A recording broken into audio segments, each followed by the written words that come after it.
Hello all, Rick here, looking into the planet of BAJOR itself, as I have done with several other worlds. We've already looked at the Bajorans themselves, and specifically their faith in the prophets in separate videos, which I'll link below if you're interested, but this is to cover their actual homeworld.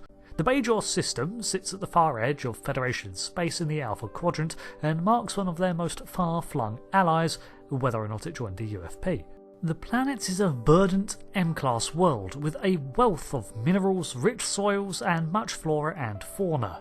As such, it has a wide variety of landscapes and many areas of the globe are deliberately left untamed and natural to allow for the planet's natural beauty to flourish. It has much surface water, and with the exception of the polar regions, most of the planet is made up of valleys, fells and plains. Their day length is a 26-hour day, and it's orbited by 5 moons: Barado, Derna, Idala, Gerardo and Penrado. The oceans are known as Domar, Corvale and Valor, with several smaller straits. The continents and island chains are divided up into the Bajoran provinces, of which there are many. Trekcore Province was to the north and consisted of large tracts of agricultural land amid numerous hills and mountain ranges. This led to many geological formations such as the Kolar Mountains, Serpent Ridge and Tanis Canyon. It was also one of the most difficult to navigate regions, with more bracken and shrub growth than the jungles of elsewhere. This province was the birthplace of Kiraneris and Jumjastix. The biggest city of Trekcore was Hathon. Duquesne Province was known for exporting wine, so perhaps vineyards are aplenty. The eastern provinces, while unclear, are renowned for housing much of this beautiful natural flora, but it is probably just a blanket term for several provinces listed here. Hedrixpool Province contained a large nature reserve and home to many resorts, villages and more vineyards across its peninsula. The hill provinces were so called as they were a collection of smaller provinces that existed within a large expansive range of mountains, while Janitsa Province is on the southern hemisphere of BAJOR and it has less explored ranges. The Janitsa settlements have a reputation for spicy food. Kendra Province was named after the famous Kendra Valley, which eventually became infamous for a massacre in the Cardassian Occupation. It also featured the Voyager River, and a 12-hecapate area of land was owned by Captain Benjamin Sisko as his planned retirement locale on BAJOR. In Apocrypha, the house he wanted was constructed and lived in by Cassidy Yates.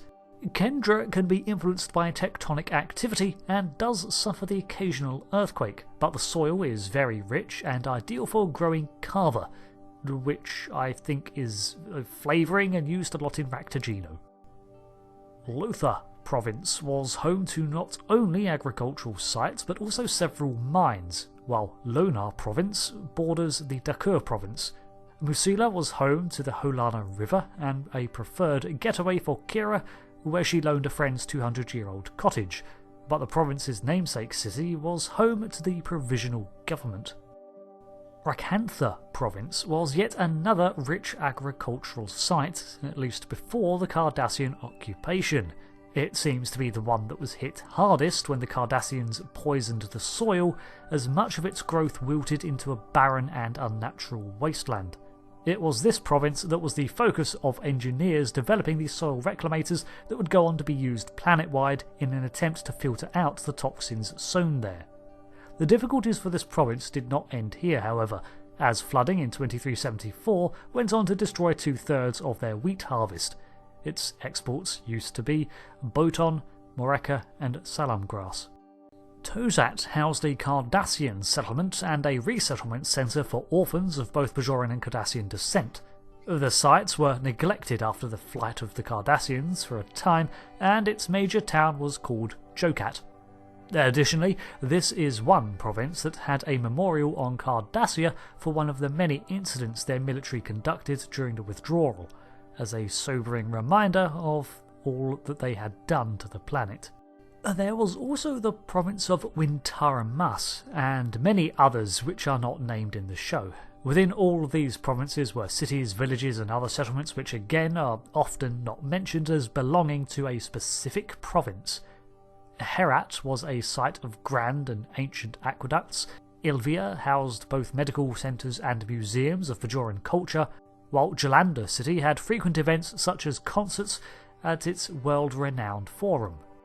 The only deserts mentioned, excluding the Arctic ones, are the Okana and Yadozi deserts. There are also the infamous fire caves, which are a site of great superstition and, as of 2375, I guess a legitimate concern. According to legends, around 34,000 years ago, there was a disturbance within them as a storm of blue fire that collapsed the entrance to the cave system levelled the city of Ivrig.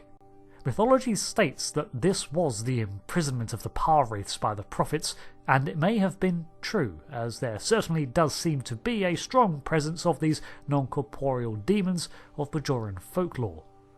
So I guess it's not folklore anymore, just regular old lore.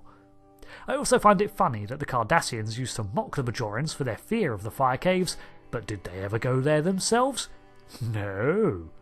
The caves themselves are named such for the supposed fires within, but no such flames were ever observed since the original incident in myth, and the near release of the pah-wraiths in 2375.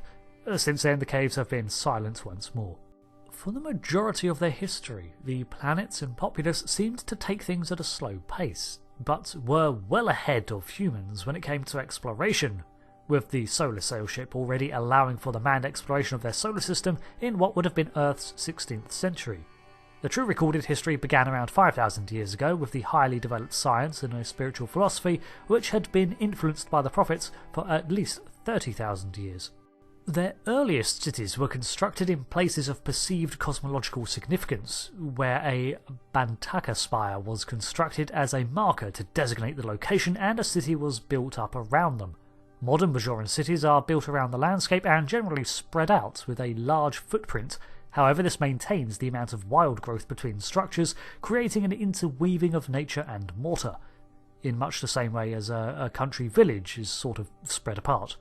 Although Bajoran villages, from what we have seen, actually tend to be the reverse of this, sheltered behind large walls and self-contained structures, although this example is located within a jungle, so the tall walls might be to keep out wildlife and prevent the trees from consuming the artificial beneath its canopy once more. With such a grand amount of history and heritage hinted at in the shows and much more in Apocrypha, there is room for an entire series to be told on BAJOR, although admittedly much of it would be centred on farmland or in temples. That might have sounded like I was having a dig, but, well, for tens of thousands of years, that was enough for the Bajorans. Their bounteous planet offered them a luxury of a sedate pace of life and the ability to develop so much of their culture. Their history was not always peaceful. They had their own wars, and the caste system that they devised was restrictive and unfair for the most part, but they were always able to experiment, explore and grow as a people at their own pace, seldom worrying overtly on the affairs of forces beyond the stars. Of course, the occupation severely hindered all that, not only crippling their societies and forcing them into harsh reactions, but it had a blighting effect on the planet itself, as its resources were ferried off-world, along with many artefacts of historical value. The planet has since done much to reclaim much of what was taken, but Paradise has been forever scarred by the occupation. So, thank you for checking out the lore of this location in Star Trek. I'm gradually trying to work my way through all the notable planets and such, but if you can think of any in particular you'd like me to focus on, let me know. Thanks again. I've been Rick, and goodbye.